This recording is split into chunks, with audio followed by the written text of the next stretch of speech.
Do you and your family have a big trip coming up and you are not quite sure how to prepare your kids for this big adventure? Well, you are in the right place because today I'm going to be sharing the 3 ways I prepare my kids for international travel. Welcome back to Dash Explorer. I'm Sarah, and my husband Andrew and I love traveling with our 2 daughters, Haley, age 5, and Delaney, age 2, and we are currently preparing for our next big international trip to Italy and Denmark in just a few weeks. So over the last couple of weeks, I have put out several videos in a Plan With Me series sharing the things I research before international trips, how I choose Airbnbs for our family, and how to plan an itinerary for a big international trip. And today, in this final video, I will be sharing how I prepare my kids for international travel and all of the changes that come with that. So before we get started, I just want to make a quick disclaimer that these are the things that work for me and for my kids and their personalities. Everybody's family is different, all kids are different, all parents are different. So these are just a couple of things that I have consistently done over our previous international trips. And from what I've seen, these steps have been really helpful in preparing my girls for what they are going to see when we arrive on our trip. But the most important thing is that you know your kids and what will help prepare them best. And I hope that some of these tips will work for you and your family. And now it's time to jump into tip number 1 for how I prepare my kids for international travel. And that is to take them to the library and check out and read as many books as we can about the destination that we are going to. Your local library can be such an awesome resource. They have so many books on travel, whether that is in the nonfiction section or just stories about the location that you're going to. You go onto your local library's website, type in the destination that you're going to, see what books pop up, and for me, I put as many of them as I can on hold. I like to make sure I do have a mix of nonfiction and fiction because fiction stories are great, especially for little kids. They like the magical side of those stories. But I also really love nonfiction books because we are traveling to a completely new culture, oftentimes a new language, new food, all kinds of stuff that is going to be completely new to them. So as much true nonfiction stuff as I can get in front of them, I think will really help them be prepared for what they're going to experience while they're away.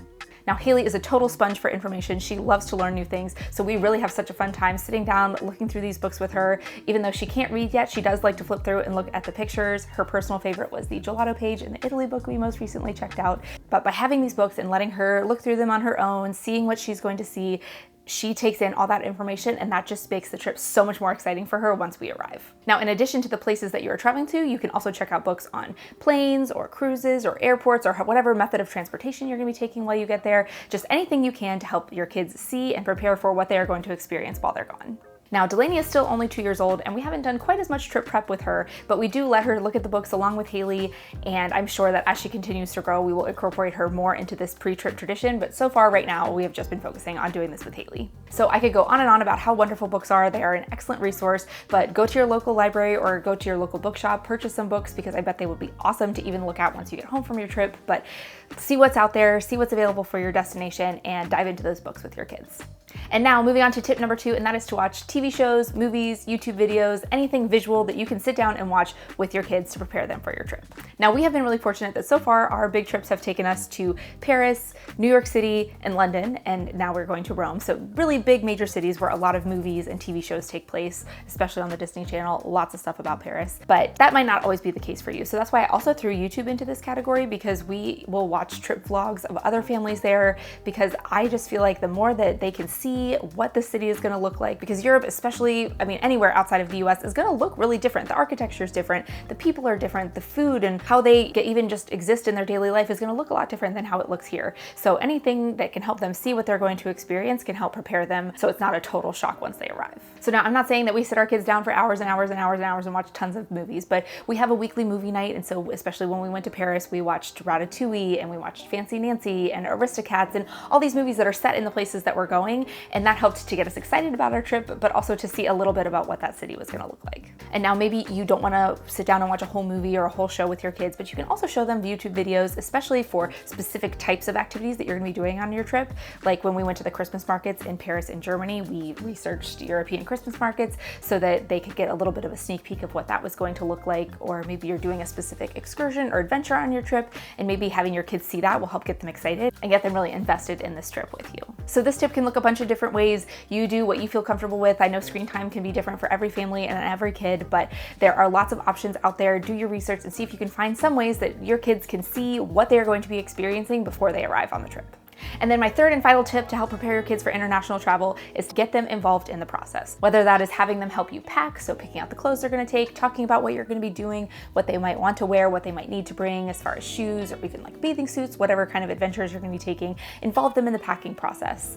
Also involve them in the planning process. As I mentioned in one of my previous Plan With Me videos, for this trip, we knew we wanted to go to Italy, but we weren't quite sure where exactly we were gonna go before we booked the trip. And we were talking to Haley about how we wanted to take a trip to Italy, and she remembered that she had read the Magic Tree House book, Vacation Under the Volcano by Mary Pope Osborne, and they went to Pompeii, Italy in this Magic Tree House adventure.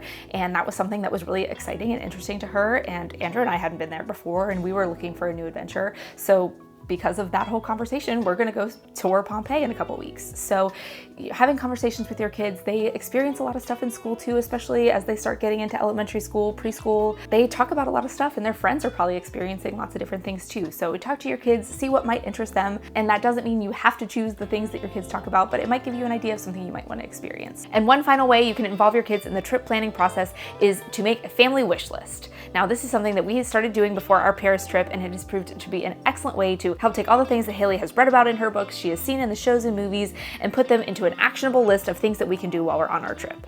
So we talk through all the books and all the attractions she's going to see, all the different foods she could have the chance to try, and after she has learned as much as she can, we sit down and we write down a list of the things that we want to do while we're on the trip. So like for Paris, we wanted to see the Eiffel Tower, we wanted to go to a Christmas market, we wanted to try a new food, she wanted to try a baguette because she knew that was something from Paris, she wanted to try a macaron, also something from Paris, and just some specific things that you know you're probably going to do already, but that can help get your kid excited for the trip, help them feel involved in the planning process, but also use all of the information that they've learned from all of the other trip prep that they've done, and it just gets them more involved in the process and almost makes the whole trip like a scavenger hunt for them, so they have something to look forward to every day when you're out on your adventures. Now, if we are going on a big trip, we like to make one for each city that we are going to because we know that there are unique foods or unique experiences for each city, but however you want to do it, whether each kid wants to have their own wish list or the whole family has a wish list, whatever you think will work best for you, we found that this is a really fun way to help involve our kids in the process, and we just love when we get to that point. It's when we get to sit down, we get to make our wish list, and we know that our trip is coming up so soon, and we're going to start checking things off in just a couple of days.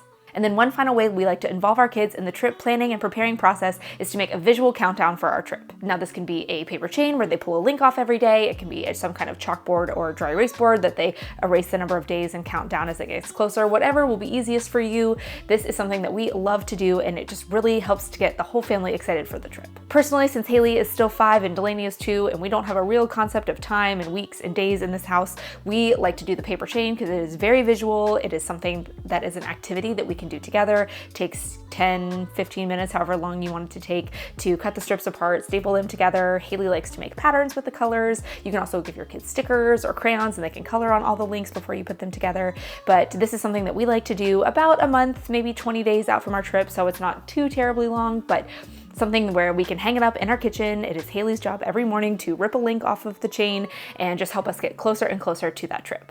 And it also serves as a visual reminder to me that the trip is getting closer and we need to start packing or preparing or any last minute stuff we need to do. It is also helpful for me as a parent, so maybe this is something that you and your family could use too.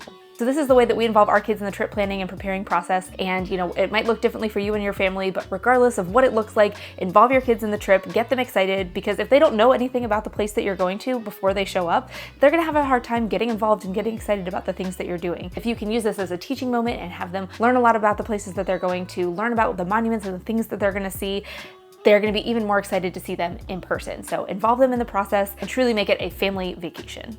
So I think that wraps it up for my 3 ways to help prepare your children for international travel. So I am so excited for you and your family. I hope you have a wonderful time and that you found these tips helpful. And I hope that if you found these tips helpful, you will give this video a like and you will subscribe to our channel so that you can follow along for all of our family travel adventures, see how this Italy trip goes. We will be sharing lots of content from that, and we would love to have you come back and continue to follow along for all of our family travel tips. So thank you so much for watching today. We hope you have a great adventure with your family, and we will catch you in the next one.